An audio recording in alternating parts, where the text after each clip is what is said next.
Hi again, everyone. Welcome to Inside Sports. I'm Mark Keller. We are glad you're with us today when we're going to flip the show upside down and start things off with indoor track. The Maryland Indoor Track and Field Championships were held earlier this week down in PG County, and Washington County is shining a little brighter thanks to some precious metal brought home by local athletes. Dan Kaufman joins me to tell you all about it. Bob Parcelletti stops by to discuss girls basketball and take a peek at what might be in store for county teams when the playoff brackets are set next week. And finally, Kevin Dunleavy will be here to talk boys basketball and to discuss one of the wildest games of the season and a player who has been on a tear over the last month.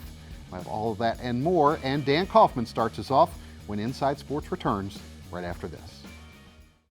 Cynthia Muller-Sullivan of Sullivan Select Real Estate has been recognized by Homelight in 3 categories: Top Overall Producer, Top Seller's Agent, and Top Agent that sells for more. Unlike other real estate venues, agents cannot pay to be recognized by Homelight. If you are considering the sale of your home, call Cynthia for a free market analysis, 301-988-5115. When it comes to real estate, select the best with Sullivan Select. For decades, Antietam Media Services has been committed to bringing our county local coverage of the events that make us unique. And this winter is no exception with our coverage of boys and girls high school basketball action. And Tuesday, we covered boys hoops as North traveled to Boonesboro to take on the Warriors. And now you can watch the replay Wednesday at 8, Thursday at 4, and Saturday and Sunday at 10 on WCL-TV, channels 806 and 6. And don't forget to join Mark Keller for Inside Sports every week on Antietam Broadband. Thank you for seeing us so quickly. He's just unbearable when he's sick. I'm glad that you came right into Meritus Urgent Care. We have just what you need to feel better faster, young bear. Thank you so much, Doctor. Meritus Urgent Care is located off Moggins Avenue on Creighton Boulevard. For more information, visit meritushealth.com/urgent care. Welcome back to Inside Sports. Herald Mail insider Dan Kaufman joins us now to talk about indoor track. And Dan, the Maryland Indoor Track Championships held earlier this week, and were the story of the 2 days as far as Washington County is concerned. South Hagerstown senior Charlie Hostin. Yeah, pretty amazing how far he's come in a year, given last spring he was suffering from a pelvic fracture, and that's one of the reasons he was a little slow to get going in the high jump this year. He was kind of managing himself for the later meets. So, up through the end of January, the best he had high jumped this season was 6'1". But then he started turning up the volume a little bit and jumped 6'6" at the CMC Championships, and then ramps it all the way up to 6'9" at the region meet.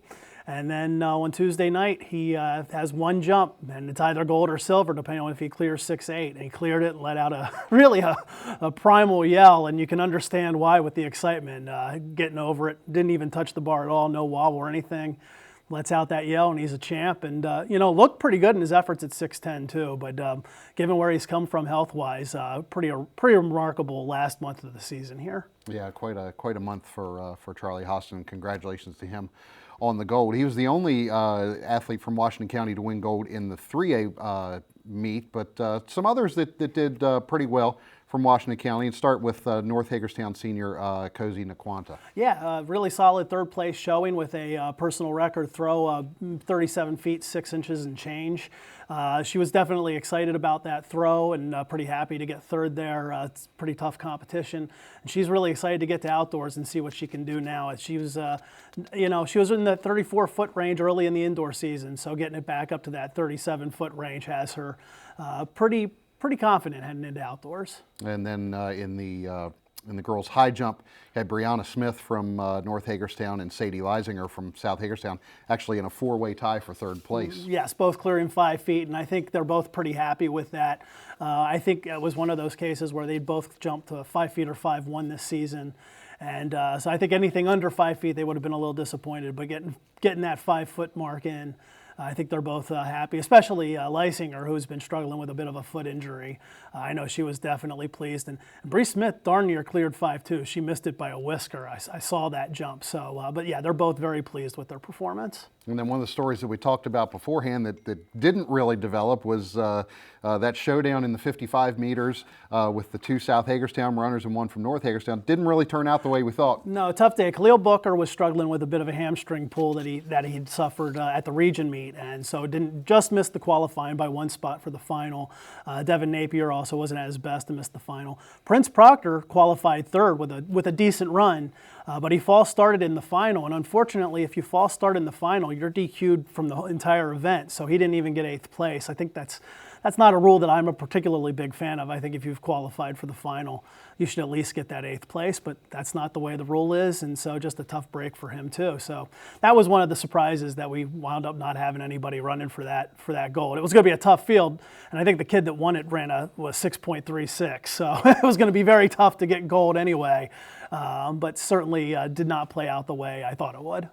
So that was on Tuesday, the 3A West, not the 3A West, 3A championship meet was then. On Monday, we had the 1A and 2A, and we had 3 kids bring home gold to Washington County, and it's names that we've mentioned before here, and we'll start out talking about Iggy Chalker from Williamsport. Yeah, not at his best in the 3200. He had just run the 1600, run it 4:31, solid 5th place effort from him. He was probably pretty happy about that time.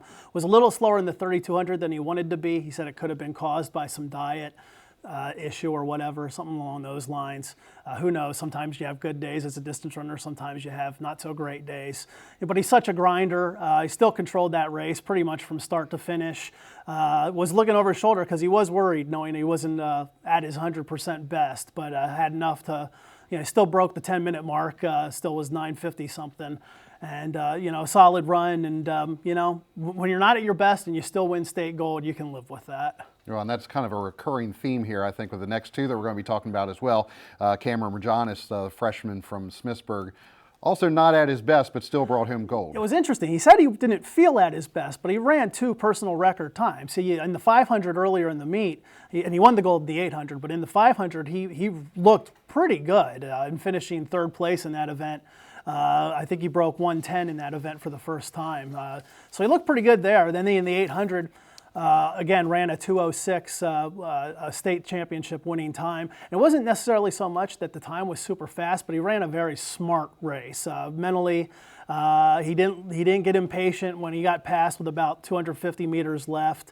He kept waiting for his time to make a move, waited till about 125, 130 meters left, and then made his move and caught the guys that had just passed him with a really impressive final surge. So it really showed a lot of intelligence from a kid who's only a freshman. I mean, we're going to see a lot more out of this guy, and I think it's going to be exciting to see where his future takes him. I think we could be talking about some Washington County records when all is said and done, and that's definitely something I'm looking forward to seeing over the next few years. So 1 gold on the boys' side for Smithsburg, also had 1 gold on the girls' side as well, and that came from distance runner Daly Yonker. Yeah, and she was not feeling well for a week. I don't know if she was battling the flu or some other ailment, but she said she's been under the weather for close to a week, and ran the 1600 and didn't even break 6 minutes in the 1600. So you could tell something wasn't right.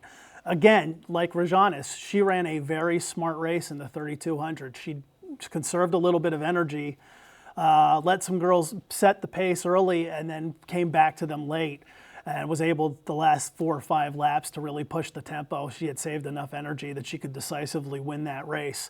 The time was 12:40 something, 12:50 something in that range. She's running the 12:6:15 range.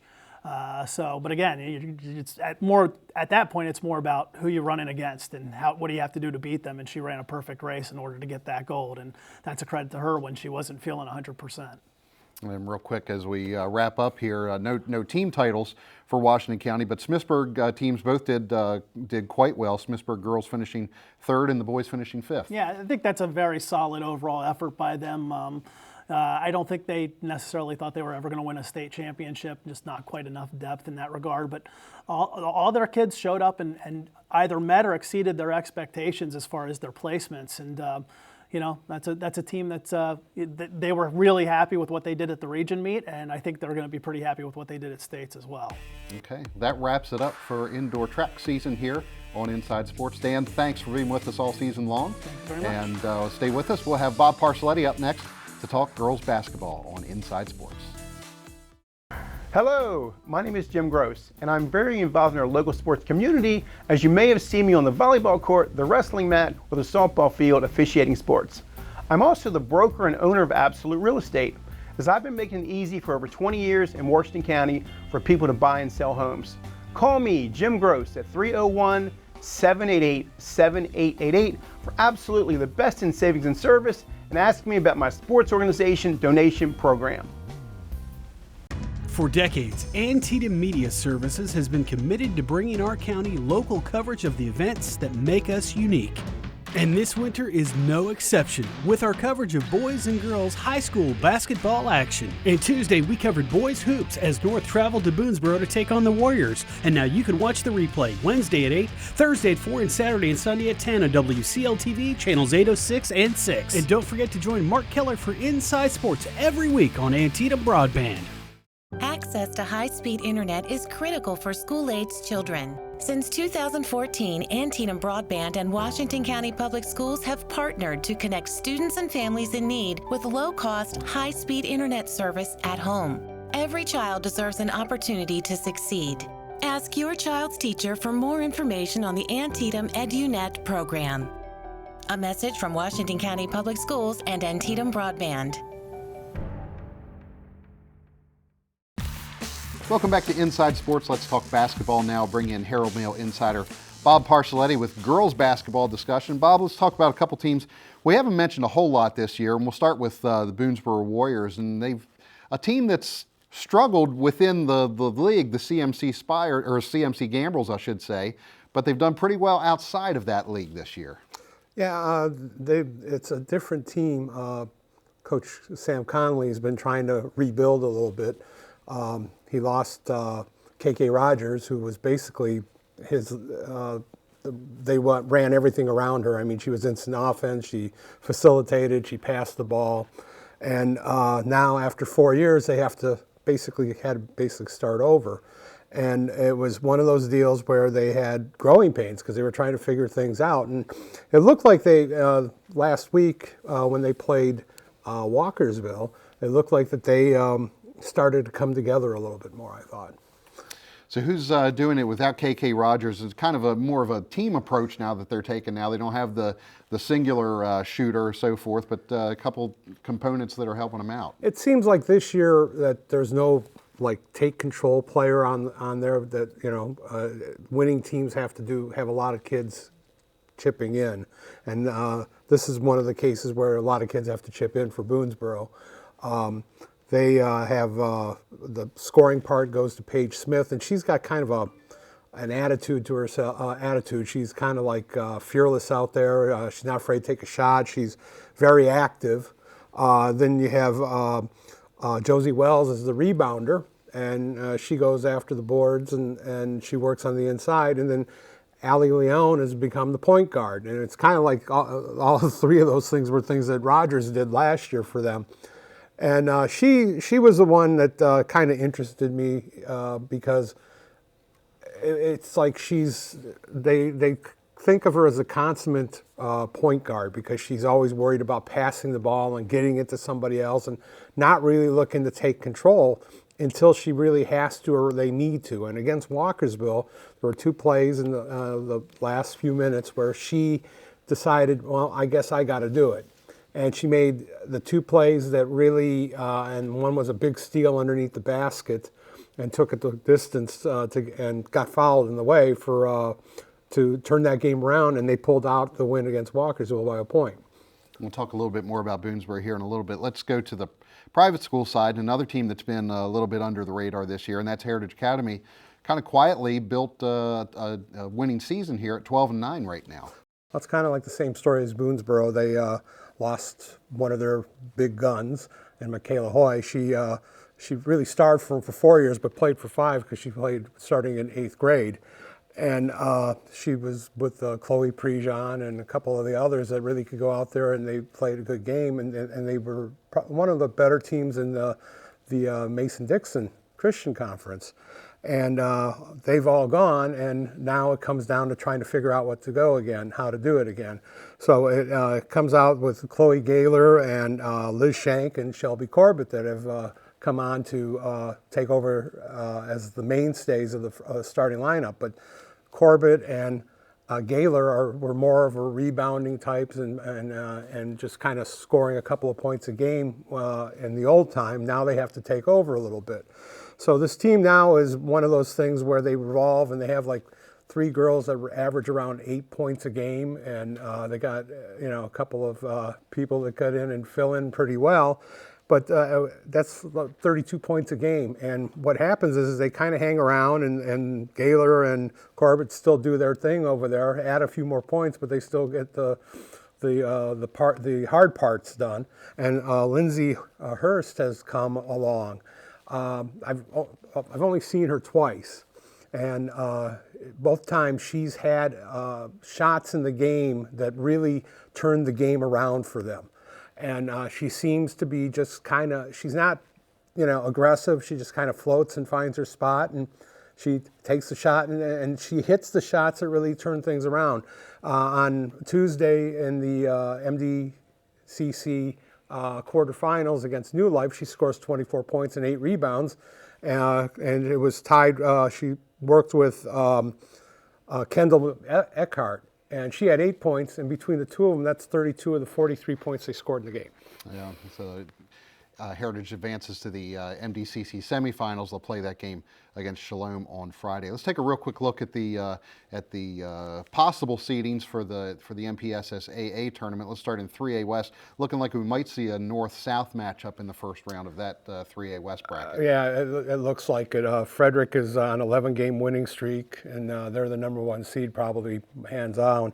And Ligonor's hanging right behind them. Matter of fact, they just lost to Frederick the other day, and Tuscarora's up there too. So all 3 of them have better records than the North and South, and I think we're going to see them playing to get into the semifinals. One of the toughest brackets certainly probably is going to be that 2A West Region 2 bracket. You got 5 teams of the 7 in there with at least 14 wins.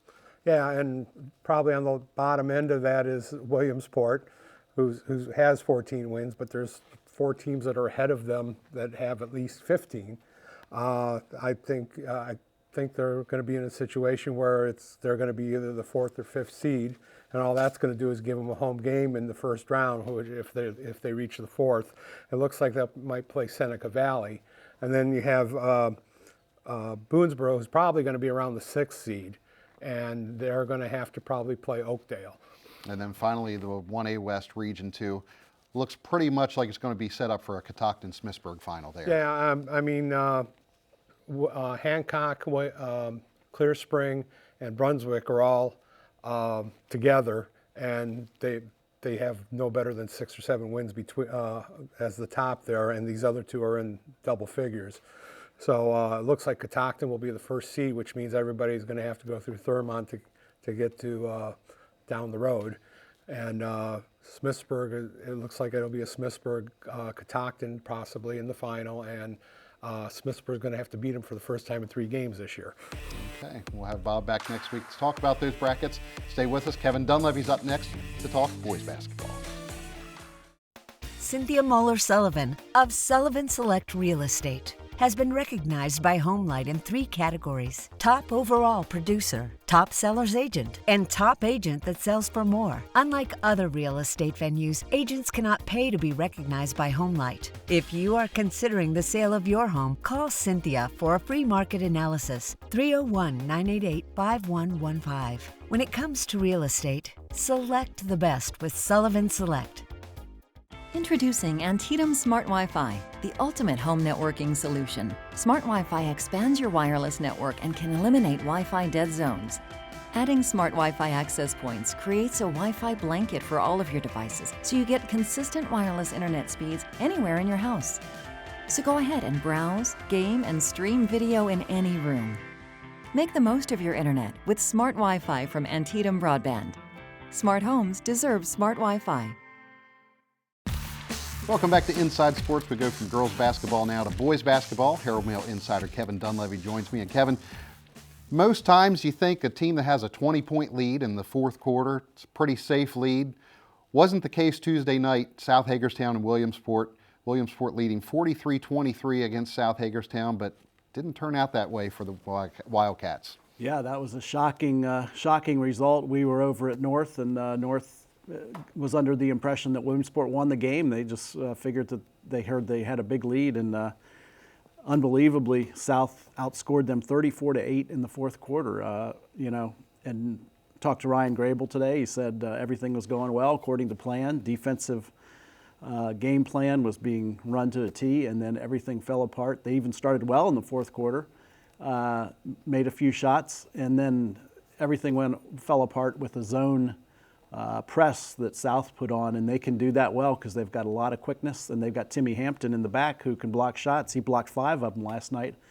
And then they've got a great offensive player in Roldan Calderon-Cepeda who had 22 points and 7 assists.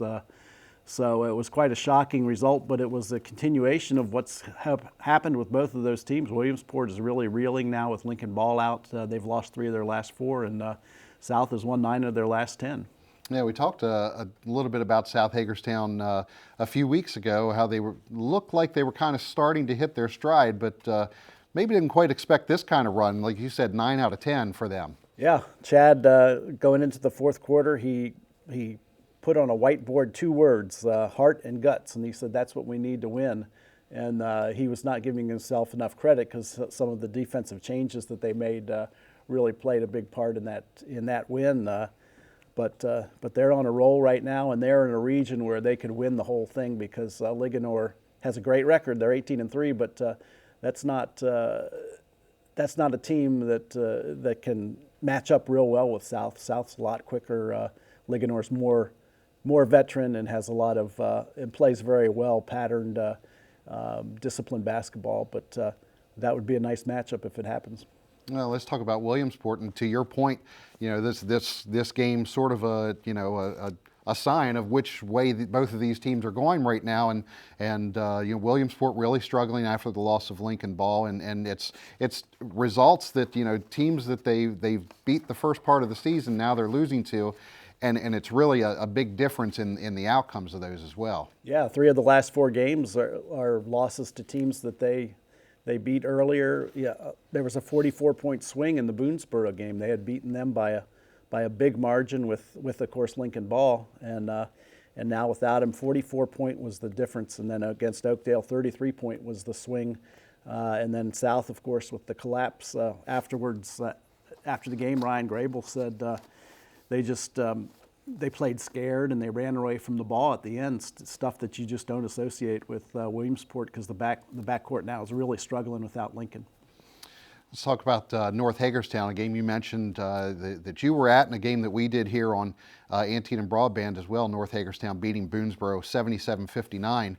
And one player who's really stood out in that game in particular, Alex Afori for North Hagerstown, really been on a tear over about the last month of the season here. Yeah, he's been in the lineup for 4 years and since his freshman year, and he always looked like a player who was ready to explode. He's 6'3", he's quick, he can shoot from the outside, he can handle the ball, do everything really. And the only thing he's ever seems to lack was assertiveness, and now he seems to be assertive, and he's just carrying the team. I mean, he's been in this month in 6 games, he's averaging 20 points, 9 rebounds, 4 assists. And last night was his best game all around that he's ever had. 23 points, 15 rebounds, 7 assists, 6 steals. And that was probably playing a little less than 3 quarters because it was such a rout that by the fourth quarter he was out of the game and enjoying watching the subs play.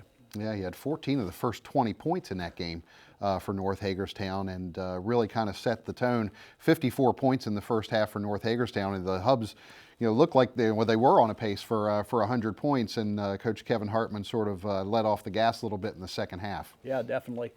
And a lot of guys got in, and they showed their ball movement. A lot of guys scored a lot of points that typically don't do that. The up and down, everybody that got in the lineup scored like 5-6 points, and it was very impressive what they did last night with the ball movement, getting the ball up and down, and just completely controlling Boonesboro. Yeah, 10 players on the scoring sheet for the Hubs last night, and the Hubs right in that mix with South Hagerstown as well in that 3A West region, and that's really going to be a fun region to watch come playoff time. Yeah, Frederick upset Oakdale last night, so a lot of teams are really playing well in that region, and it's wide open, and I think every team in the region, well, Tuscarora doesn't, but every other team has a winning record now, and it seems to be playing their best. Let's talk about some of the other brackets as well. We've got a game coming up on Monday, Clear Spring and Brunswick. That's going to have some implications in the 1A West Region 2 seedings. Yeah, that's an interesting one because you've got three teams that have 4 wins, Smithsburg, Brunswick, and Clear Spring. And it'll decide, and it's really important because whoever emerges among those 3 will get a first round bye and will play Hancock in the first round. Whoever loses will play, the other 2 will play each other, and then we'll have to play Catoctin. So it's a much more difficult path for whoever finishes 4th and 5th in that region. Smithsburg probably is playing the best right now of that group, and I look for them to be the team that gets a 3rd seed and gets the bye. And the new format this year for MPSSAA playoffs, similar to other sports in the fall, where 2 teams come out of each region, correct? Correct. And it's so the region setup is different, so that when you get to the state quarterfinal level, then you're apt to play anybody in the state. So it's hard to predict what's going to happen when you win that what's now called a region title. You're one of 8 region winners instead of 4 in the past. We talked about Heritage Academy in the girls segment, and we're going to talk about them here as well. The Mason-Dixon Christian Conference tournament on Friday and Saturday. Heritage figuring into the mix there as well. Yeah, they'd love to do something because they got really close last year and almost upset a really stout Broadfording team that hadn't lost in the league in 3 years. And that was a crushing loss that they played great in, and now they got a chance to make amends, and it's doable because the 2 other teams in the league that they'll have to go through, Shalom and CVCS, they split with this year. So look for Colby Reese and Dylan Klein to lead that team, 3-year starters in the backcourt. They know what it takes. Okay. Kevin, thanks a bunch. We'll have Kevin back next week to discuss those MPSSAA brackets. Stay with us. We'll wrap things up for this edition of Inside Sports right after this.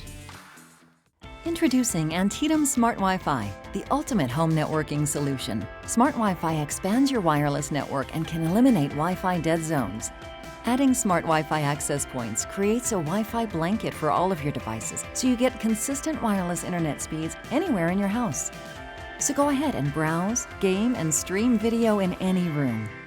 Make the most of your internet with Smart Wi-Fi from Antietam Broadband. Smart homes deserve Smart Wi-Fi. Thank you for seeing us so quickly. He's just unbearable when he's sick. I'm glad that you came right into Meritus Urgent Care. We have just what you need to feel better faster, young bear. Thank you so much, Doctor. Meritus Urgent Care is located off Moggins Avenue on Creighton Boulevard. For more information, visit meritushealth.com/urgent care. Hello, my name is Jim Gross, and I'm very involved in our local sports community, as you may have seen me on the volleyball court, the wrestling mat, or the softball field officiating sports. I'm also the broker and owner of Absolute Real Estate, as I've been making it easy for over 20 years in Washington County for people to buy and sell homes. Call me, Jim Gross, at 301-788-7888 for absolutely the best in savings and service, and ask me about my sports organization donation program. Welcome back to Inside Sports. I wanted to mention a couple other things before we leave you today. The Washington County North Stars avenged their only 2 losses of the season last week when they knocked off Urbana 2-1 in overtime in the Monocacy Valley Hockey League Championship game at Skate Frederick. Sammy Caesar scored the game-winning goal for the North Stars, who improved to 13-2-1 on the season. Jason Cantor also had a goal, while Mason Widener made 28 saves and had an assist on Caesar's game winner. The North Stars were scheduled to play a state playoff game Wednesday night at the Hagerstown Ice and Sports Complex. We'll update you next week on that result. The Williamsport wrestling team came up just short in its effort to capture its first regional dual meet title last week, losing 37-36 in the 1A West Championship match against Southern Garrett, the 2-time defending state champion in Class 1A. The Wildcats beat Boonesboro 40-33 to advance to the final. North Hagerstown lost to Linganore 43-31 in the 3A West semifinals. The Washington County tournament is this Saturday, which will set the stage for the regional meets next weekend. And we'll have Andy Mason with us next week for a report on the county tournament. Don't forget to look us up on social media. On Twitter, we are at Inside Sports OL. On Facebook, Instagram, and Snapchat, it's at Inside Sports Now. That's all for Inside Sports this week. My thanks to Dan Kaufman, Bob Parcelletti, and Kevin Dunleavy for being here, and thank you for joining us. Have a great weekend, everybody. We'll see you back here next week on The Inside. Hey, your sisters and your brothers, your haters and your lovers. You gotta